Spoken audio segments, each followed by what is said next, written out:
네, 반갑습니다.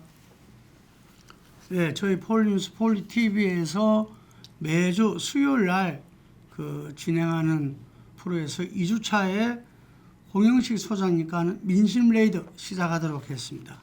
오늘은 폴리TV가 처음으로 정식적으로 이전에 총선 때 한 적은 있지만 정식으로 생중계로 여러분들을 지금 찾아뵙고 있습니다. 오늘은 현재 국가적인 운명을 좌우하는 윤석열 대통령 탄핵에 대한 이야기입니다. 먼저 홍영식 한길일지 소장님으로부터 민심 리포트 들어보는 시간을 갖도록 하겠습니다. 예.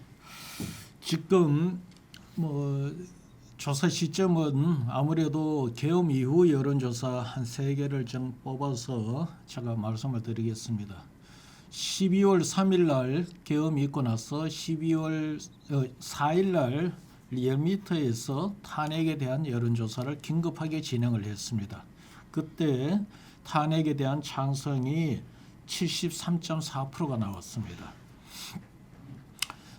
이 경우는 이제 워낙 긴급하게 조사가 진행이 되다 보니까 많은 문항이 이루어지지 않았고 그 이후에 6일, 7일 조사가 갤럽 국민일보로 해서 조사가 진행이 됐습니다.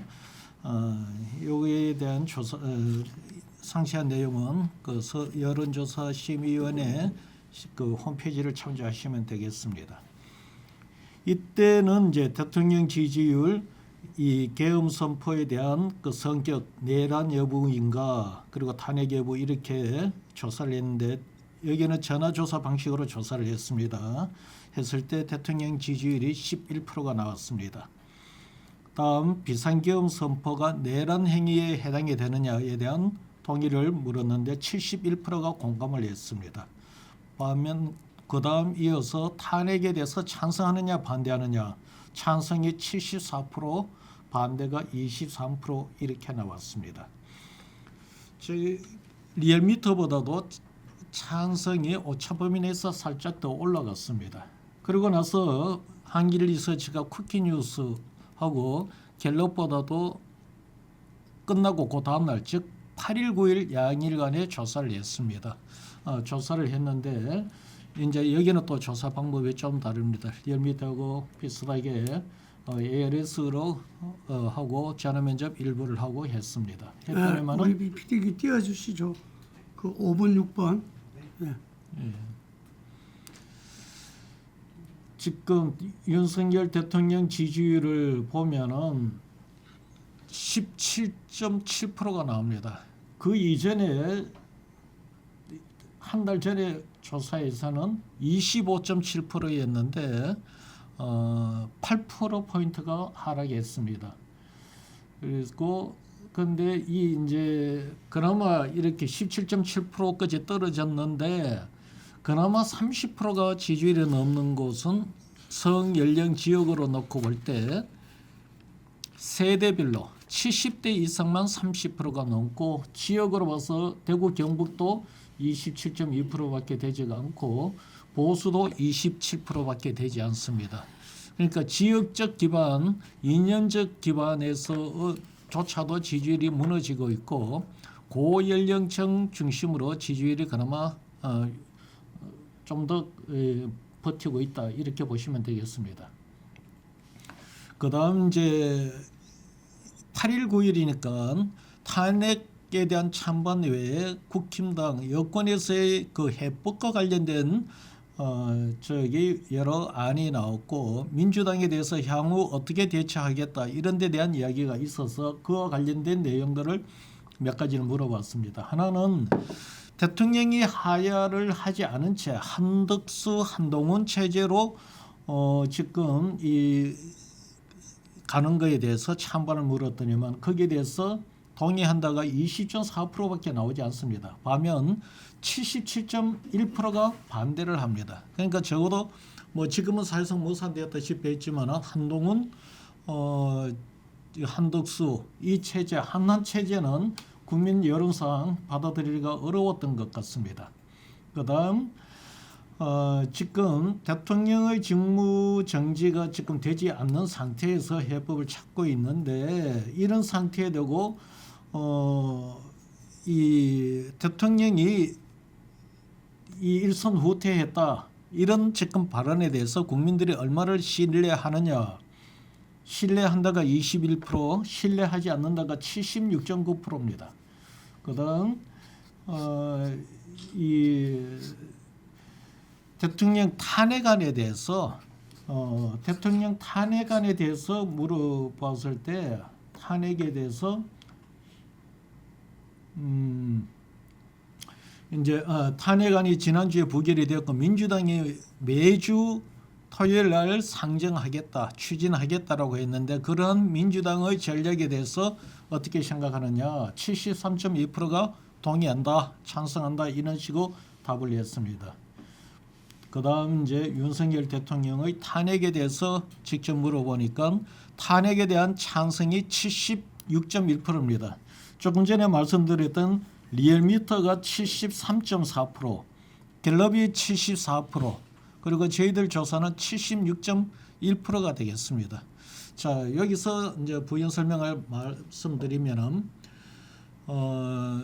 저 기억에 박근혜 전 대통령이 탄핵이 되었을 때 탄핵에 대한 찬성이 80%가 넘지를 않았어요. 그런데 제 기억에 한 78%가 나와서 제가 그때 많이 했던 이야기가 그래도 80%는 넘어야 되지 않겠는가. 80%를 기준으로 해서 2%포인트가 부족하다 이렇게 했는데 윤석열 대통령의 이 탄핵에 대한 찬성은 이미 76.1%까지 나왔다는 겁니다. 박근혜 대통령의 탄핵 그 수준까지 곧 도달할 거고 중요한 거는 탄핵에 대한 찬성도 중요하지만은 탄핵에 대한 그 강도 그러니까 량과 질 그 강도는 질로 봐야 되는데 이 강도가 굉장히 무섭다는 겁니다. 찬성이 76.1%인데 적극 찬성이 72.6%예요. 다수 찬성은 3.5%입니다. 찬성하는 사람들은 아주 강경한 찬성론자라는 거죠. 그래서 이 폭발력이 굉장히 크다 이렇게 보셔야 될 것 같습니다.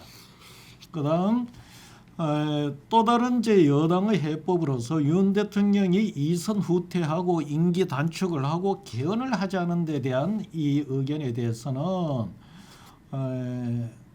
찬성이 18.7% 반면 75.3%입니다. 전체적으로 봐서 현 계엄 이후 탄핵 국면에서 부정적인 그러니까 이 탄핵을 해야 된다는 그런 쪽의 의견을 보면은 75% 전후가 동의를 하고 있고 반면 그 반대쪽 여론은 20% 정도 전후가 된다. 이래 보시면 되겠고 그 75% 중에서도 강경하게 적극적으로 추진해야 된다라는 의견이 거의 한 70% 전후가 된다는 거예요. 즉 75% 전후의 그 이 응답률도 높지만 그 강경한 그 이 강도가 또 굉장히 높다 이렇게 보시면 됩니다. 그래서 이게 왜 이러냐 이 부분은 옛날 노무현 대통령 때나 박근혜 대통령 때 탄핵은 헌정 질서 내에서의 어떤 사유를 두고서 다투었던 겁니다. 반면 이번에는 헌정 질서를 파괴하는 문제를 어떤 성격으로 규정이 되면서 국민들이 훨씬 더 강경한 입장으로 여론이 형성되지 않나 이렇게 보여집니다. 예, 지금 현재 민심에서 여론조사에서 나타난 부분을 홍유 소장님이 쭉 이야기해 주셨습니다. 제가 볼 때 잠깐만 요약하자면은 11월 이 현재 가정을요. 11월 3일 날 비상계엄이 10시 20분 정도 떨어집니다. 온 국민들이 경악했고 사실 뒤에 밝혀진 바에 의하면은 대부분의 그 계엄에 동원됐던 군인들도 전부 다 이게 뭐지? 라는 어떤 그런 분위기였고 그러다 보니까 이 뒤에는 엉터리 해프닝 같은 비상계엄이라고 했지만 치밀하게 기획 준비되어 있었고 그에 대한 그 지시 명령도 아주 치밀하게 벌어졌습니다. 대통령이 중심적으로 했고 김영현 장관이 함께 그거를 했던 거죠. 그런데 그 이후에 그 명령을 받은 어떤 이 장군들이 또 영관급이 또 일선 병사들이 그 부분에 대해서 제대로 수행하지 않는 부분들이 많았고, 우리가 그때 볼 때 이 비상계엄을 해제할 수 있는 것은 국회 제적 3분의 2로 그 해제 결의가 가능한 건데, 3분의 2가 가반이죠. 가반 결의가로 되는데, 그때 국회에서 국회의원들이 모여서 그 해제 결의를 할 수 있나? 이게 문제였습니다. 야당은 192석이니까 모이면 얼마든지 가능한 의석이었죠. 그렇다 보니까 국회에 과연 모이느냐 이거였는데, 바로 이 부분에 있어가지고 당시 비상계엄을 주도했던 이 윤석열 대통령과 이 충안파 이런 방첩사령관 등등은 국방장관들은 이게 역시 이 모든 것을 갖다가 이 집중적으로 지시와 명령을 하고 체크를 했던 겁니다. 근데 그게 이루어지지를 않은 거죠. 예를 들면 헬기도 707 헬기도 예를 들면 국회 상공 가기 위해서 해군의 어떤 오케이를 받아야 했는데 그것도 늦어졌고, 그래서 1시간 이상이 지체됐던 겁니다. 정말 지금 보니까 절박한 상황이었고, 그 이후에 벌어진 것들이 정말 이거는 국민의 군대를 동원해서 국민의 대표인 국회를 찬탈하려고 했던, 국가 권력을 찬탈하려고 했던 내란죄임이 점점 명명백백하게 밝혀지고 있는 사실입니다. 그런데 그 부분들이 지난 7일 날은 제대로 밝혀지지 않다 보니까 그런 건지 온 국민의 탄핵에 대한 요구, 금방 말씀하신 대로 73%, 현재는 75% 내외가 달했음에도 불구하고 국민의힘은 본회의장 불참을 택하면서 탄핵 투표가 불성립되게 만든 겁니다. 그리고 지금 현재 이번 주가 왔습니다. 이번 주에 왔을 때 점점 아까 말씀하신 대로 내란죄에 해당되는 행위들이 점점 양심선언이다. 그리고 공수처, 경찰, 국가수사본, 그리고 검찰, 특별수사대에 의해서 점점 밝혀지고 있습니다. 그리고 김용현 국방부 장관은 긴급 체포됐고, 오늘 소식을 보니까 이 체포된 가운데서 자살도 시도했다, 이런 말이 나옵니다. 그리고 이 세 군데 어떤 수사에 의해서 경악할 일들이 점점 밝혀지고 있습니다. 대통령은 계속 침묵을 지키고 있으면서 이 국민의힘 우리 당의 임기 단축을 표하면서 정부 운영을 맡기겠다 해서 그 다음날 이 한덕수 국무총리가 한동훈 국민의힘 대표가 전국 공동 운영을 갖다가 기자회견을 통해서 국민들한테 이야기합니다. 이거는 미국에서도 이게 헌법에 해당되나? 그 이야기할 정도로 전혀 우리 헌법과 법률에 맞지 않는 이 행위입니다. 그래서 그 부분에 대해서는 금방 여론조사에도 나왔지만 국민들이 전혀 동의하지 않는 상황에서 국힘은 어제 의총에서 지금 국힘의 전국안정 TF팀의 이양수 의원이 맡았는데 지도부하고 최고위원들하고 의논해서 이게 퇴진보다는 하야가 그래도 윤석열 대통령과 국민의힘에 또 나라에 좋지 않겠나, 이런 판단을 해가지고 2월 하야 되면은 60일 대 선거를 치러야 되니까 4월 대선, 3월 하야면 5월 대선입니다. 이 안을 의총에서 발표한 바가 있습니다. 그런데 대통령실에서 전해온 바에 따르면 하야보다는 탄핵을 절차를 밟겠다. 이게 무슨 이야기입니까? 그는 한 대표한테 날짜는 정확히 모르겠습니다만 며칠 전에 본인의 거취 문제와 위기 상황 극복하는 문제를 내각과 당에 일임하겠다라는 대통령의 발언하고도 정면으로 배치가 되는 거죠. 사실 탄핵으로 가겠다는 것은 이 향후 대통령의 거취 문제를 스스로 결정한다는 거지 않습니까? 정말 3번 올려주세요. 예. 그러다 보니까 이게 당도 지금 혼선이지만 대통령도 이 상황에서 일관된 정확한 지금 그 스탠스를 취하지를 못하고 자가당착적인 어떤 그런 그 결정을 하고 있다. 또 요 이전에 인사도 했지요. 국정을 내려놓겠다고 한 상태에서 국정원 1차장을 지금 꼭 인사를 했었어야 될까? 그렇게 인사도 하고 스스로 향후 본인의 어떤 그 거취 문제도 그런 식으로 결정을 해버리면은 본인의 어떤 그 말도 논리적으로 안 맞을 뿐더러 당이 지금 상황에서 수습할 수 있는 여지를 아예 없애버렸다. 저는 그렇게 봐요. 예, 그 4번 또 올려주세요. 그 제가 볼 때는 그렇습니다.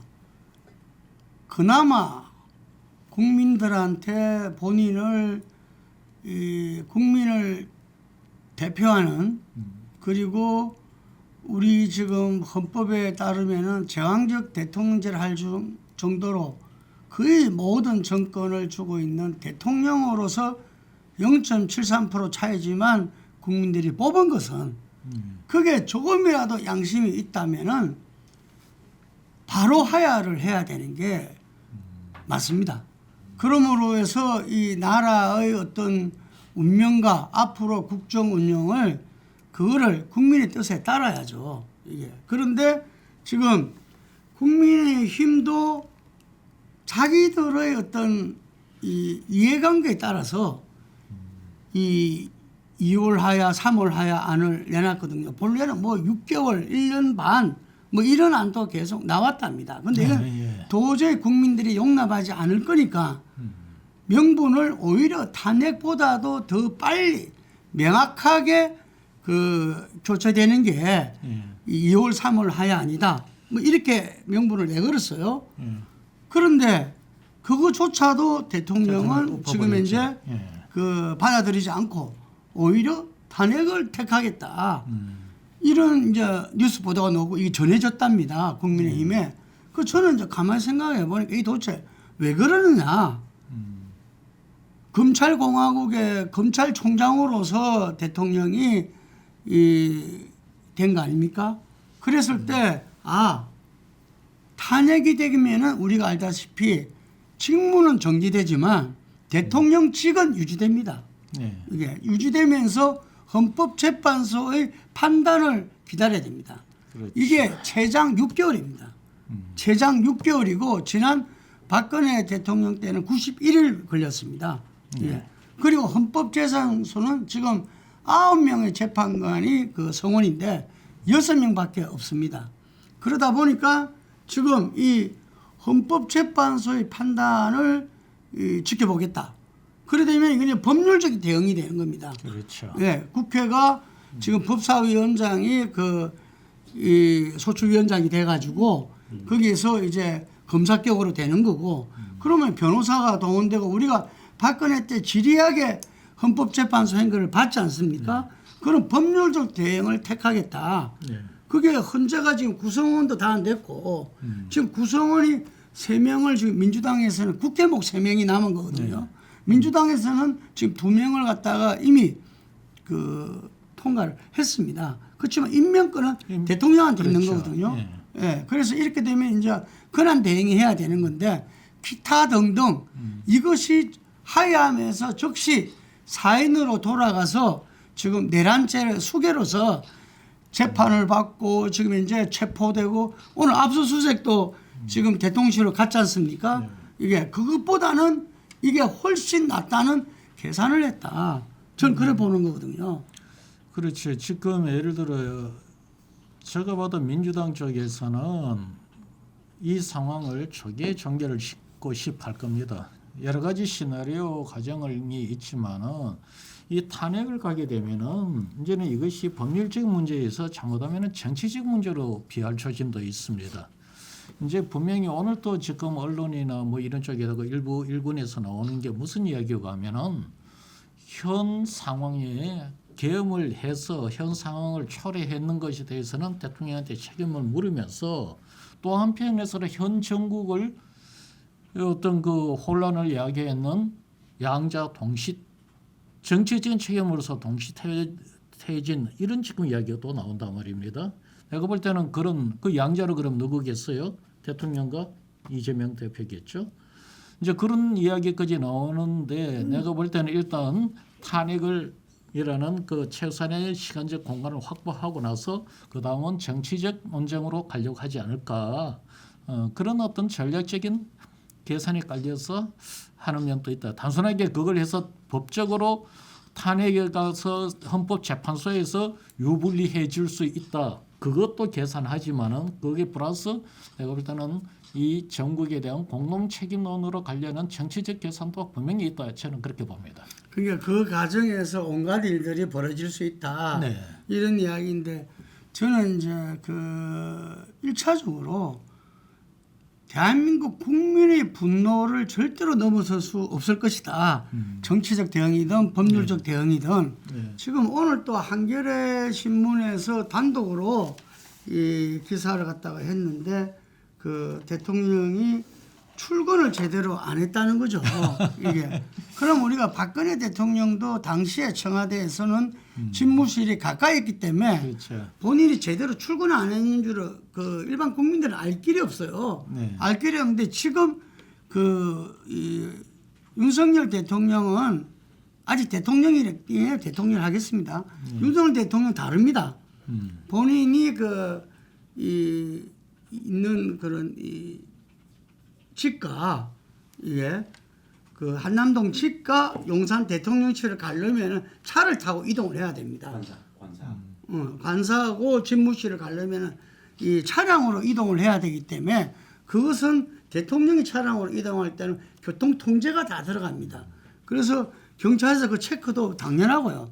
근데 그걸 갖다가 이 제대로 출근 안 한 걸 은폐하기 위해서 그 부분을 거짓으로 그 기록을 조작했다는 그런 이 우려를 그런 가능성을 갖다가 지금 제기한 거죠. 그러다 보니까 제보에 의해서 시작됐다는데 이 엉터리 교통 통제를 했던 겁니다. 이게 그럼 시민들이 얼마나 불편을 겪겠습니까?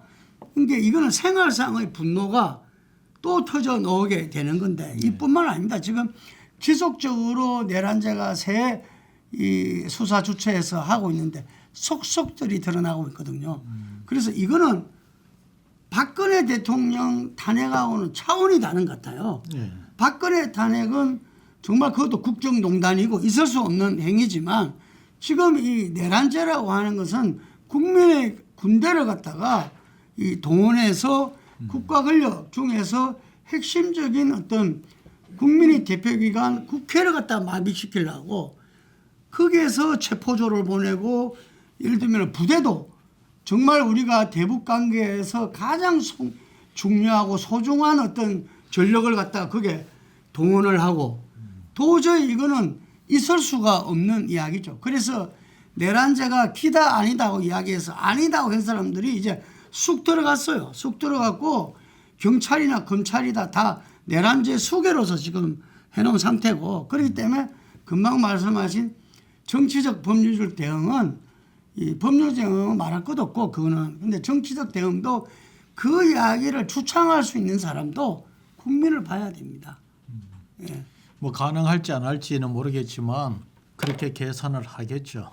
예, 계산을 하는 거고 조금 전에 이야기했지만은 이 박근혜 대통령하고는 진짜 많이 다릅니다. 예, 노무현 대통령 탄핵 때 이야기를 우리가 생각해 보면 그때는 선거법 논쟁이었지 않습니까? 총선에서 그 당시 일련 우리 당이 좀 잘 됐으면 좋겠다. 예. 이 발언 가지고 그런 예, 거예요. 그리고 박근혜 대통령은 그야말로 국정농단의 문제였지 않습니까? 예. 그러니까 뭐 그것이 그러다 보니 그것이 그 탄핵하는 것이 과다른 이야기가 당연히 나올 수가 있었죠. 그래서 제가 이렇게 말씀드리기를 그런 경우는 헌정 질서 내에서 뭐 이제 법률적인 문제를 갖고서 이야기가 되었던 건데 이거는 헌정 질서 자체를 뒤집어 버리려고 했던 행위예요. 그러다 보니까 아까 말씀드렸지만 그때는 주로 놓은 게 집권남용입니다. 집권남용. 예. 예. 지금 이 여론이 보면은 75%가 뭐 반대, 저기 탄핵 찬성 이렇게 나오는데 그 중에서 이 70% 전후니까 반대의 절대 다수가 적극 반대, 적극 어떻게 해야 된다 이런 식으로 격한 지금 반응이 나오는데 말씀하셨듯이 지금 이 반란이라든가 이런 행위들이 국민들은 지금 다 모르고 있어요. 다 아직 다 밝혀지지가 않으니까 하나하나 그것이 밝혀지면서 국민들은 거기에 대한 어떤 판단을 그나마 지금은 판단 유보하고 있는 사람도 많지가 않는데 그 일부가 더 판단을 하기 시작하면은 지금 지지율이 임계점에 와 있다는 말씀을 드린 겁니다. 이게 저거 박근혜 대통령 탄핵이 78%인데 우리 조사가 지금 76.1%까지 나왔어요. 여기다가 그런 보도가 몇 개가 더 나와버리면은 78% 80% 넘어가 버립니다. 그러면은 그거는 어떠한 지금 법률적 대응이나 어떤 그것을 하려고 해도 쉽지가 않습니다. 그래서 제가 이전에도 자꾸 말씀드렸지만은 대통령 제하에서 대통령의 어떤 국정 운영이 공백이 생겼을 때 엄청난 국가 위기가 온다는 것을 우리가 경험했지 않습니까? 그게 언제고 하면은 YS 때예요. YS 때인데 결국 그 공백 기간으로 인해서 IMF를 맞았지 않습니까? 지금은 보면은 내가 볼 때는 IMF를 맞았던 그 당시 상황에서 국내 상황을 보면은 좀 더 나은지 몰라도 국외 상황을 놓고 보면은 그 당시 IMF보다도 더 지금 위험한 상황이에요. 이런 상황에서는 최대한 이 국정 난맥상, 국정 혼란의 이 기간을 최대한 단축시키는 것이 이 국가를 위해서, 국민을 위해서 정치인이 해야 될 하나의 도리라고 봐요. 제가 그 부분을 말씀드리고 다음에 그나마 노무현 대통령과 박근혜 대통령 때 탄핵 논쟁이 있으면서 좀 그 국정 공백이 생겨도 그때는 그나마 뭐 큰 문제가 발생 안 했던 게 국내의 문제가 지금 같은 위기 상황이 아니에요. 그렇기 때문에 그때는 그렇게 넘어갈 수 있었지만은 그걸 염두에 두고서 지금 탄핵 때까지 여기 몇 개월 동안 이렇게 시간을 끌어도 우리나라 뭐 국가의 어떤 그런 큰 위기 상황이 촉발되지 않을 것이다라는 이런 생각을 한다면은 굉장히 아니란 생각을 하는 거다. 만약에 여기도 국가적 위기 상황으로 가게 되면은 탄핵 이 재판소에서의 어떤 그 결과에도 영향을 미치게 되어 있습니다. 그래서 제가 이거는 제 개인적인 소신이지만 이야기지만 어떠한 의사 결정을 하면 빨리빨리 결정해서 국정 수습하는 쪽으로 가는 것이 맞습니다. 자, 지금 10일이죠. 어제 국회에서 내란 상설 특검이 국힘의원 22명 찬성을 포함해서 찬성 209명으로 본회의를 통과했습니다. 그래서 이제 이 특검이 공수처, 경찰, 검찰로부터 사건을 받아서 수사할 전망입니다. 그래서 내란죄 수사가 급무사를 이룰 거고요. 근데 제가 이제 한 가지 오늘 중요하게 이야기하고 싶은 거는 이런 겁니다. 금방 박근혜 탄핵과는 다르다 이런 말씀을 하셨는데 그때하고는 그 당시에 80% 탄핵 찬성에 20%에 해당하는 탄핵 반대가 있었어요. 그 사람들을 갖다가 우리가 태극기 부대 이렇게 이야기했어요. 이 아스팔트 보수 우파 뭐 이렇게도 이야기를 했는데 지금 현재 그 태극기 부대가 뭡니까? 우리나라의 국기인 태극기 애국 세력이었다 이 말이죠. 본인들은. 그런데 지금 현재 이 드러나고 있는 이 윤 대통령과 그 일당들이 내란죄는 이거는 국가를 갖다가 전복시키려고 하는 그 행위에 이미 분명하게 드러나고 있습니다. 그래서 제가 볼 때는 그 당시에 어떤 태극기 세력들도 그 명분으로 본인들이 주창하고 그런 행동을 하기 어려울 것이다. 이렇게 생각합니다. 예, 그 다음에 현재 국민의힘 의원들이 지난 7일 날그 본회의장에 안철수, 김예지, 김상욱 의원을 빼놓고는 투표에 참여하지 않아서 투표 자체를 불성립하게 만들었습니다. 그렇죠. 이게 저는 이 14일 날 이번 주 토요일 날은 전혀 다르게 될 것이라고 예상합니다. 예, 그래서 제 예상에는 대통령이 국민의힘이 중지를 모아서 의총에서 보고하고 모은 2월 혹은 3월 하야설까지 걷어차면서 탄핵, 아까 말한 법률적 대응뿐만 아니라 정치적 대응까지도 고려하겠다는 이 부분이 저는 국민의힘 의원들한테는 엄청난 배신감으로 올 것이다 이래 봅니다. 윤상현 의원만 하더라도 윤 대통령을 옹호하려는 게 아니다. 나라를 위한 길이고 미래 아이들을 위해서 이것을 갖다가 정권을 그냥 민주당에 헌납할 수 없다. 민주당도 문제 많은 거 아니냐 이렇게 이야기를 했는데 대통령은 윤은 지금 현재 국민의힘 당과 그리고 정치인들, 의원들 안중에도 없는 겁니다. 본인들은 알아서 각자 도생하라. 나는 내가 살아야 되겠다. 그 내가 사는 길은 지금 하야하면은 사인으로 돌아가는 거잖아요. 네. 사인으로 돌아가서 내란죄 수개라는 엄청난 이 재판을 받아야 됩니다. 당연히 체포 구속될 것이고 그때부터는 아마 변호인단도 제대로 구성되기도 어려울 정도로 정말 본인이 생각할 때는 뭐 정말 지옥의 나락으로 떨어지는 거죠. 그나마 대통령직을 유지하면서 용산에서 치과하면서 여러 재판 대응도 하고 금방 말씀 정치적 대응까지도 고려해 볼 수 있는 그래서 아마 탄핵을 한 것 같은데 이거는 국민의힘에는 미래가 더더욱 없는 거죠. 이게 그래서 많은 의원들이 탄핵은 우리가 길이 아니다고 이야기한 게 탄핵으로 가면은 보수가 국민의힘은 붕괴된다고 우려했던 거잖아요. 그거 자기가 알 바 없다는 거예요. 탄핵으로 가면은 일단 1차적으로 나타나는 게 국민의힘이 분열이에요. 그게 분명히 찬성하는 사람과 반대하는 사람이 있겠죠.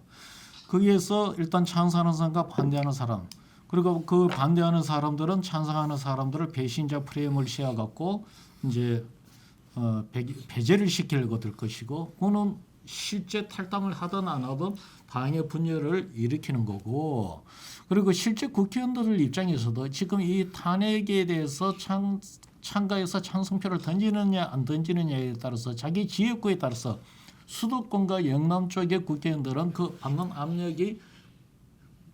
압력 자체도 많이 다를 것이고 때에 따라서는 그 자체가 다르게 나타날 수가 있습니다. 그래서 지금 예를 들어서 영남권 쪽의 국회의원들 입장에서는 섣불리 탄핵 투표장에 가서 거기에 들어가든가 찬성표를 던지면은 적어도 지역에서는 앞으로 정치 생명이 어떻게 될지 모른다고 생각하는 사람들이 많이 있을 겁니다.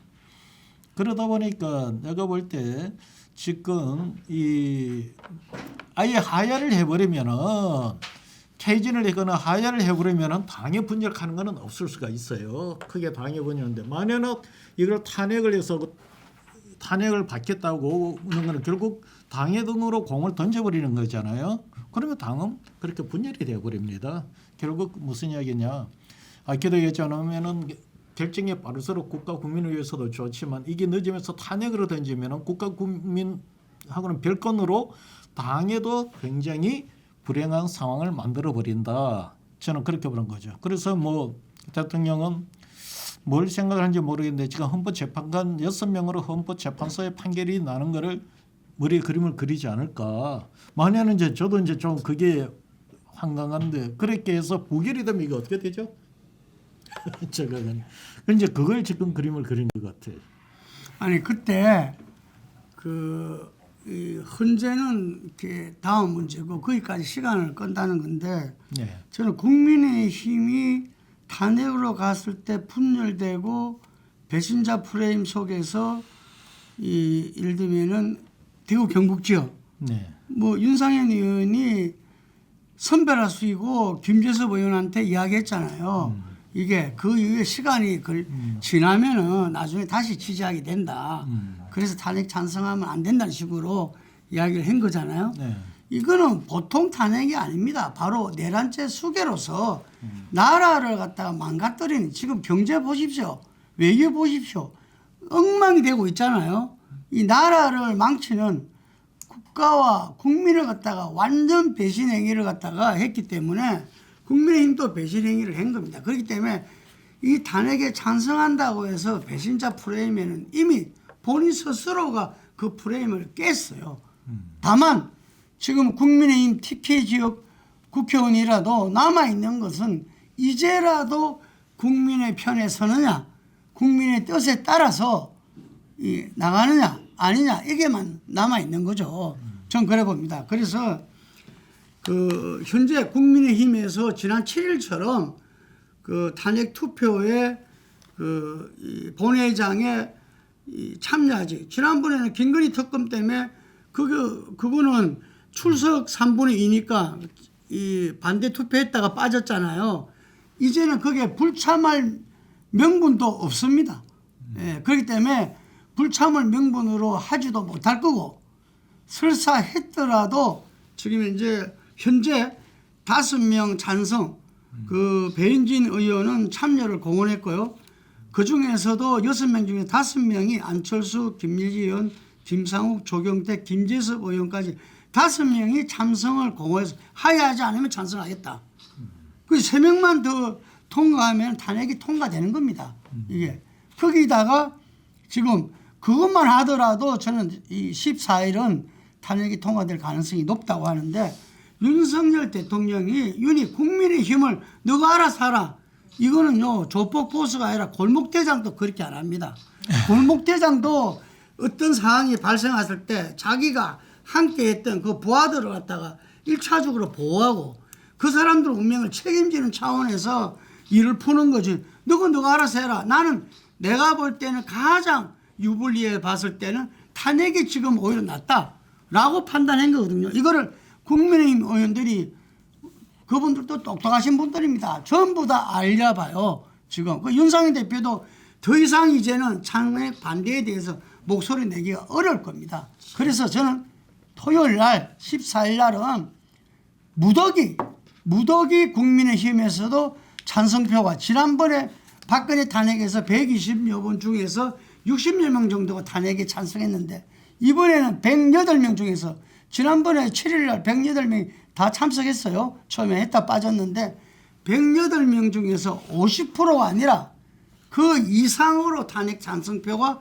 나올 것이다. 그렇게 봅니다. 제가 생각하는 국민의힘 국회의원들은 그렇게 끄지는 안 갈 것 같습니다. 내가 볼 때는 탄핵될 가능성이 높다고 봐요. 12일 날, 14일 날 탄핵될 가능성이 높고, 12일 날은 원내대표를 선출하게 되겠죠. 원내대표를 아마 낮에 선출할 것이고, 그 이후에 김건희 여사 특검법이 있죠. 그걸 처리하게 것 같는데, 김건희 특검법은 내가 볼 때는 뭐 바로 통과될 것 같아요. 통과될 것 같고, 이 이제 권성동 원내대표가 되면은 제가 볼 때 당론을 어떻게든 반대쪽으로 모을 겁니다. 모으고, 지금 한동훈 대표가 주도해서 당론을 모았다기보다도 새로 뽑히는 원내대표가 그 시도를 하기 때문에 내가 볼 때 그 당론을 모으는 데 있어서 이탈하는 사람들이 이탈하는 모양새로 탄핵에 통과가 되지, 내가 볼 때는 그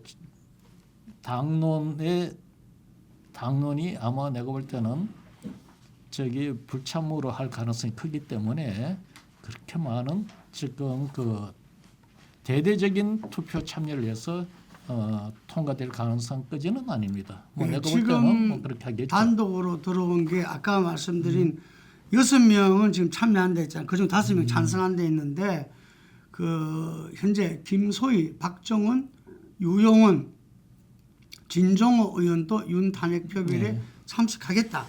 그렇게 해가지고 그 5명이 참석하기로 했대요. 1명은 나오질 않거든. 11명이 투표에 참석하겠다. 이렇게 이게 먼저 탄핵이네요. 나왔어요. 나왔는데 지금 탄핵으로 흐름이 지금 여기에서는 제가 아까 이야기했잖아요. 태극기조차도 내란제 수계에 윤석열한테 그분도 전에 박근혜 탄핵 반대할 때는 애국을 이야기했어요. 애국.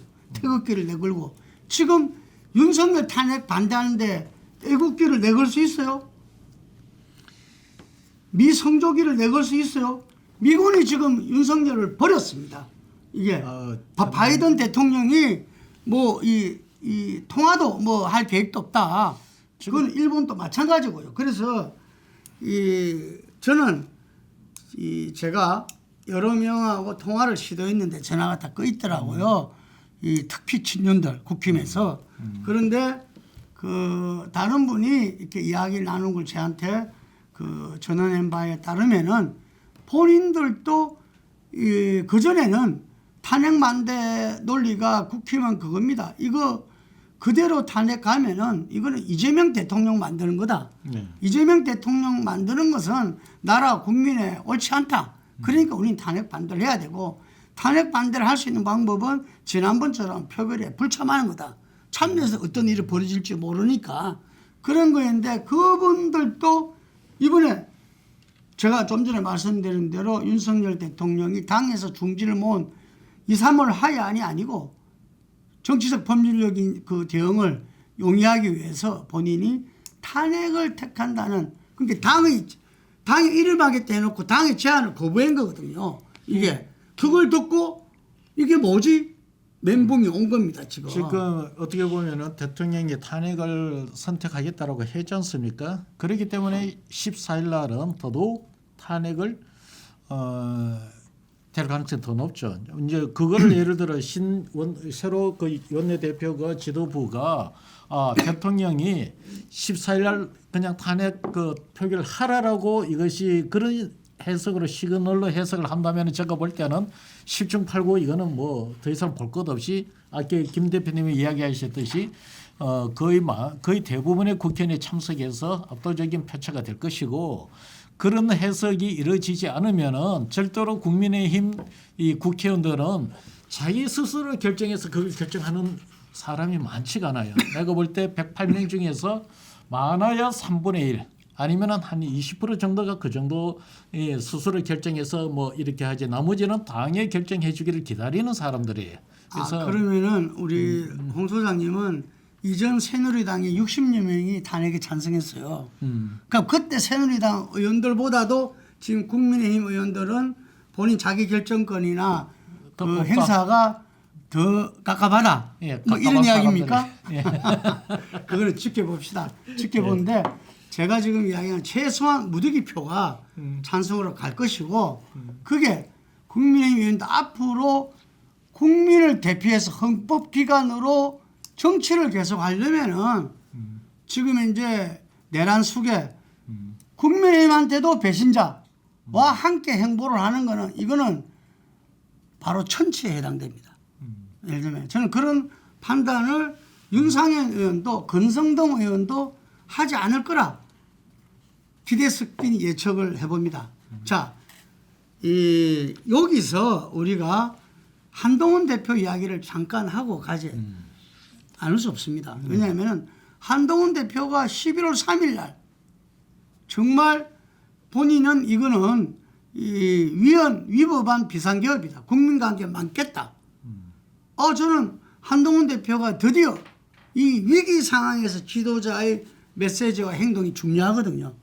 그걸 제대로 잡았구나 싶었어요. 근데 그 이후에 보면 계속 오락가락 그 행동이 나오면서 결국은 그 7일 날 탄핵 표결을 갖다가 무산시킨 거에 1차 책임은 추경호 전 원내대표가 아닙니다.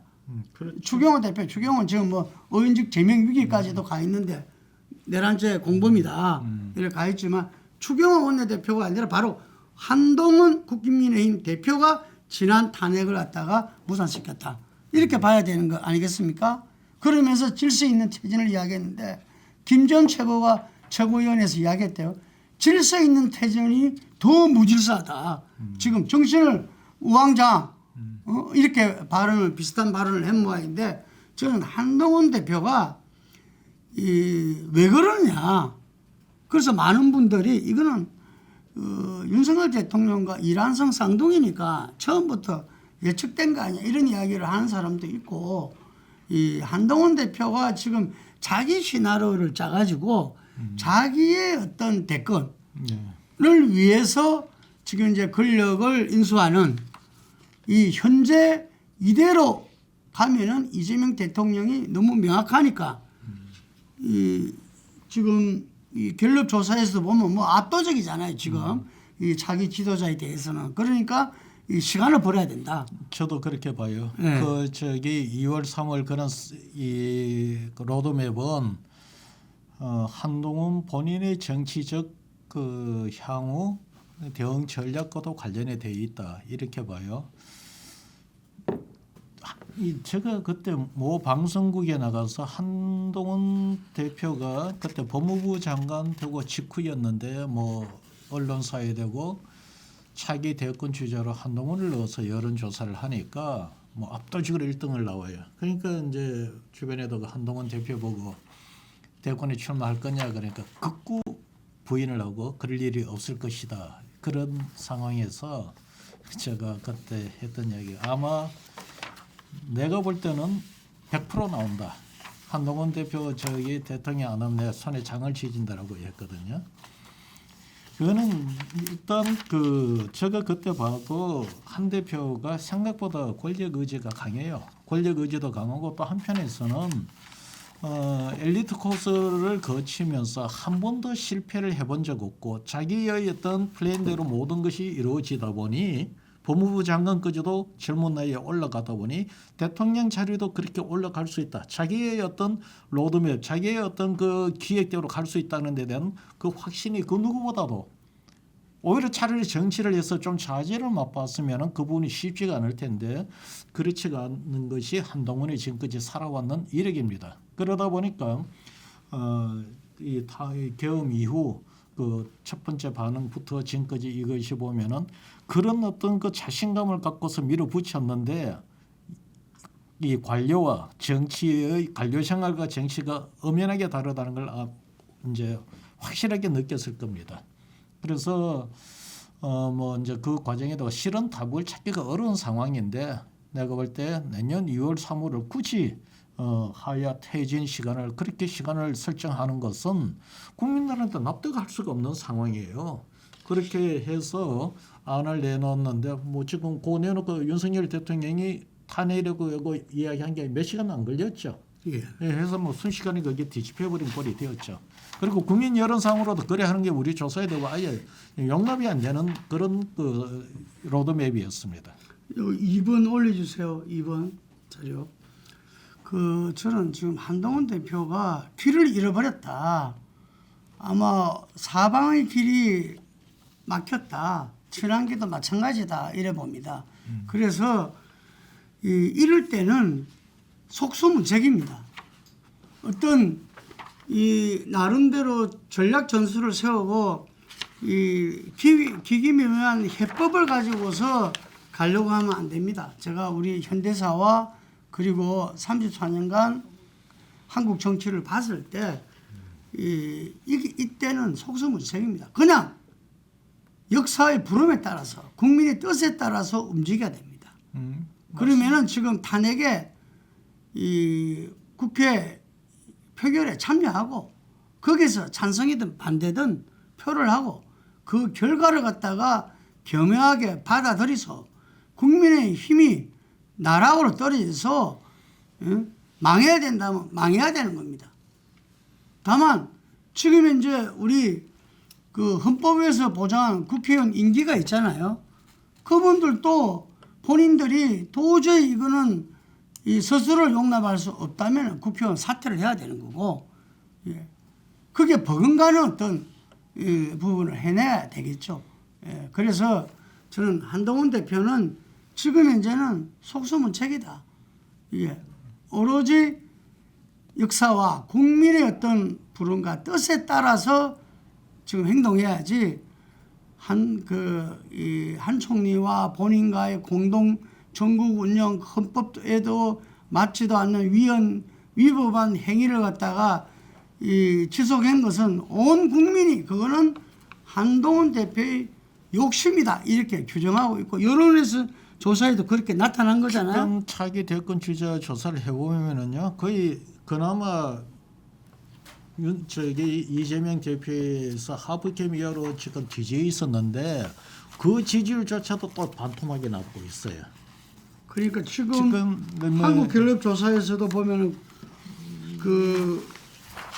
우리 9%가 나오죠. 9%가 나왔습니다. 41% 9%가 이재명 민주당 대표가 41% 차기 장래 대통령감 한동훈 대표가 9% 나왔어요. 이게 이 10몇 프로까지 떨어졌다가 이제 한 자릿수로 떨어진 거죠. 이게. 그래도 한 절반 수준은 유지를 했었거든요. 이재명 대표 지지율의 절반 정도는 이래 유지를 했는데 이거는 지금 절반 정도가 아니고 4분의 1도 안 되잖아요.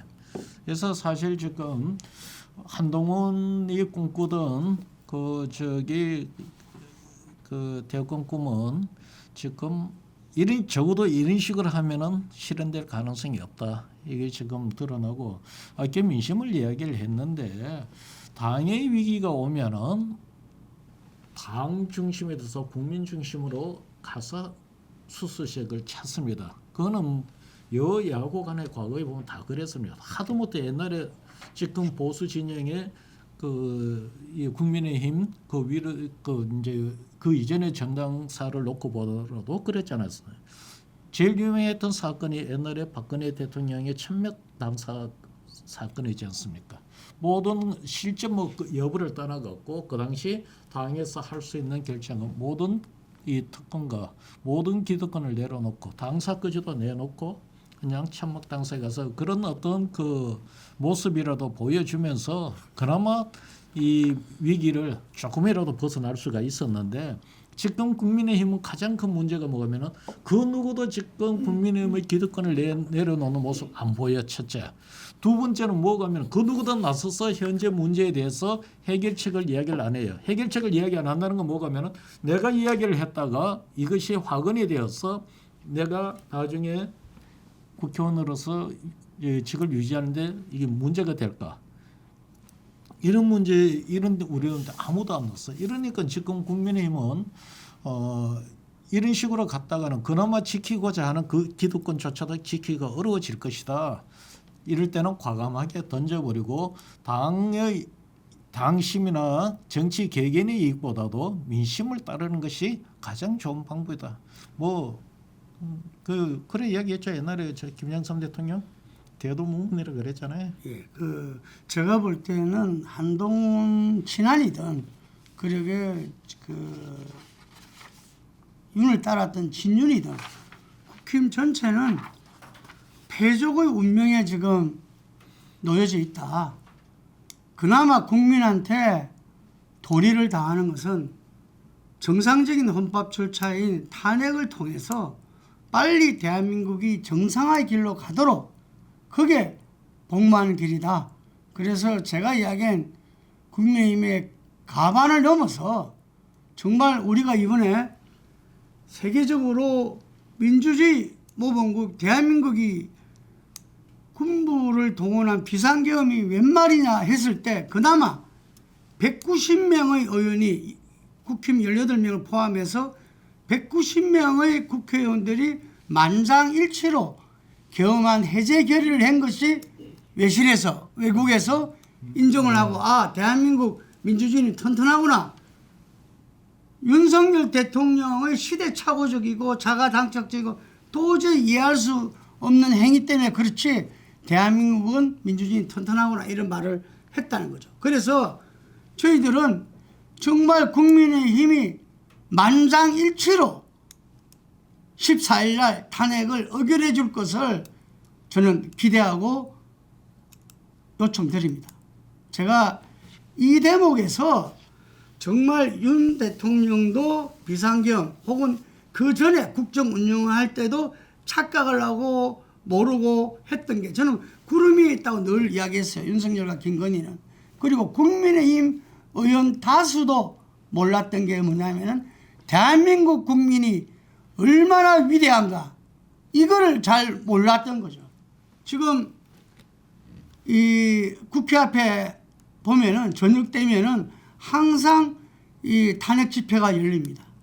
그런데 거기서 나중 되면은 이 추위가 지금 이번 겨울은 아주 강추위입니다. 이전에 16년도에 탄핵 추위 때하고 비교할 수 없는 정도로 강추위인데 그게 우리 젊은이들이 20대 젊은이들이 그 자리를 갖다가 가득 메우면서 그 친구들이 정말 재기발랄한 어떤 문화 집회로서 이 탄핵을 촉구하고 요구하고 있습니다. 우리 국민들은요, 지금 이 대다수가 지금 현재 대통령이 11% 나오고 탄핵이 73%지만 대통령으로 인정 안 하는 건 저는 100%라 봅니다. 이게. 그런데 우리 국민들은 뭘 일찍이 보면은 그 4.19 혁명부터 시작해서 우리가 일제 강압에도 맞서서 독립운동을 했지만 해왔고 5.16에 맞서서 4.19 혁명을 이뤄내고 지난번에 87년도에 전두환 군부 독재에 맞서서 6월 항쟁을 이뤄낸 국민들입니다. 이 힘에 의해서 박근혜 대통령이 탄핵때 1,800만 명, 연인원 1,800명이 모여서 탄핵을 야기했고 박근혜 구속을 야기했던 게 피해 목무합니다. 그리고 우리는 제가 이전에도 이야기했지만 80년 강주항쟁이라는 그때 우리는 우리 국민들이 총칼로서 짓밟힐 때 뭐 했나를 늘 역사에 물어봤던 게 지금 50대 이상입니다. 20대는 또 다르게 이 나라를 지키기 위해서 그리고 공정과 상식을 내걸었던 대통령에 대한 배신감 속에서 이거는 외치고 있는 겁니다. 그래서 저는 누군들 이야기했지 않습니까? 도저히 현재 대한민국에서 비상계엄에 의한 독재는 있을 수가 없다고 일이 벌어진 겁니다. 그래서 이거를 순리대로 가고 정상화 시키는 데 있어가지고는 온 국민이 아니라 저는 이게 조금이라도 속죄하기 위해서 국민의힘 의원들이 가장 적극적으로 나서줘야 되고 바로 그 부분에 한동훈 대표와 책임 있는 중진 의원들이 나서서 지금 초선들은 벌써부터 지금 이제 이건 아니다고 지금 속속 이 참석 의사와 이 찬성 의사를 표하고 있어요. 이게 저는 이 하루하루가 한 시간 한 시간이 변화시켜 내리라 봅니다. 그런 차원에서 오늘 저희가 최초로 생중계로 오늘 이 민심 레이더를 진행을 한 겁니다. 제가 봐도 김 대표님이 이야기에는 대거 참석해서 압도적인 찬성이 그 가능성이 없는 것도 아니에요. 새로 뽑히는 원내대표가 투표에 참여하자라고 하면은 그 상황이 만들어질 겁니다. 그러나 이 새로 뽑힌 이 지도부가 사실 이제는 그 힘의 중심의 한 대표에서 원내대표로 많이 이제 또 넘어갈 거라 말입니다. 또 그 중심으로 해서 새로운 로드맵을 만들겠다고 해서 시간을 끌면은 내가 볼 때는 탄핵도 막을 수도 없고 그리고 그 이제 그렇게 해서 이 탄핵이 이루어진다면은 일부 참석해서 당이 분열되는 모양으로 간다. 그리고 우리나라 국민들은 제가 여론조사라고 FGI 조사를 해보면은 굉장히 온전적이에요. 아무리 잘못해서도 우리나라 사람들은 잘못했다 인정하고 거기에 대해서 용서를 구하고 내가 이렇게 잘하겠다라고 이야기를 하면은 그래도 어느 정도는 화가 풀어지고 한 번 더 지켜봐 줍니다. 그런데 잘못하고도 잘못하지 않았다라고 이야기하고 그것을 다른 어떤 계책 계략으로 그거를 돌파를 하려고 하면은 우리나라 국민들이 바보예요. 탄핵 국면 몇 번을 했고 전 세계에서 가장 압축적으로 민주화를 이룬 대한민국 국민들입니다. 그 정치인들이 머릿속에서 굴리는 그 계략을 금방 간파를 해요. 그러면 더 분노를 해버려요. 그 알량한 어떤 그 저기 C급, D급 그 점수를 이 모사로 갖고서 이 정치 문제를 풀려고 하지 말고 어차피 제일 좋은 방법은 민심 따르는 거니까 그냥 모든 것 내려놓고 국민들한테 사과하고 큰 틀에서 다시 출발하는 것이 맞다 이래 봐요. 저는 아까 우리 국민의 위대성에 대해서 이야기는 나눴지만 이번 비상계엄 과정에서 서울의 봄은 국민들이 만든 K영화 절정입니다. 그걸 본 군인들이 당시에 출동했던 공수 여단장이 이야기했습니다. 서울의 봄을 보고 굉장한 자기심에 빠져졌다. 이런 일은 절대로 해서는 안 되겠다. 맹세를 했는데 이번에 명령에 따르다 보니까 또다시 본인이 있을 수 없는 행위를 했다고 통탄하는 걸 봤습니다.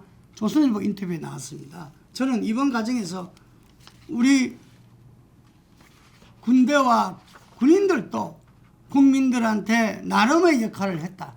하지만 이 내란죄에 해당되는 부분들은 항명을 해야 됩니다. 그 항명이 일선 군인들 그리고 이 지휘관들에 의해서 어느 정도는 이루어졌습니다. 하지만 정말 아찔한 순간이 많았습니다. 국민의 군대가 되기 위해서는 무엇이 국가와 국민을 위한 길인지를 보고 항명할 때는 항명해야 된다는 것을 이번 비상계엄 사태가 그대로 보여줬다고 봅니다. 어쨌든 오늘 저희가 오늘부터 이 14일 아니 탄핵이 되는 그날까지 생중계를 계속 진행할 예정입니다. 그리고 그 첫 번째로 오늘 했는데요. 우리 홍 소장님이 우려. 지금까지 정치를 봐오고 했을 때 우리 국민들이 좀 온정적이더라. 그리고 원내대표 뭐 두 분 나왔습니다. 권성동 의원과 김태호 의원 나왔는데 김태호 의원은 조경태 의원이 추천했다 그러고요. 권성동 의원은 친윤 중진들이 추천했다 그러는데 권성동 의원이 원내대표 됐을 때 불참의 전략을 펼칠 수도 있다. 이걸 우려하시는 거잖아요. 그걸 거부하기 어려울 것이다. 저는 그렇지 않다고 봅니다. 이게 여의도 문법 어떤 정치인들의 어떤 그 논리를 본다면 충분히 저도 그동안 봤지만 이번에는 이거는 이전의 탄핵과는 전혀 차원이 다르고 내란죄 국민의 군대를 가지고서 국가를 전복시키려 했던 행위이기 때문에 이건 태극기 부대도 나설 수도 없고 오히려 태극기 부대가 내란죄에 대해서 맞서는 상황이 저는 기대합니다. 네, 오늘 우리 생중계로 한 민심 레이더는 여기까지 하겠습니다. 감사합니다.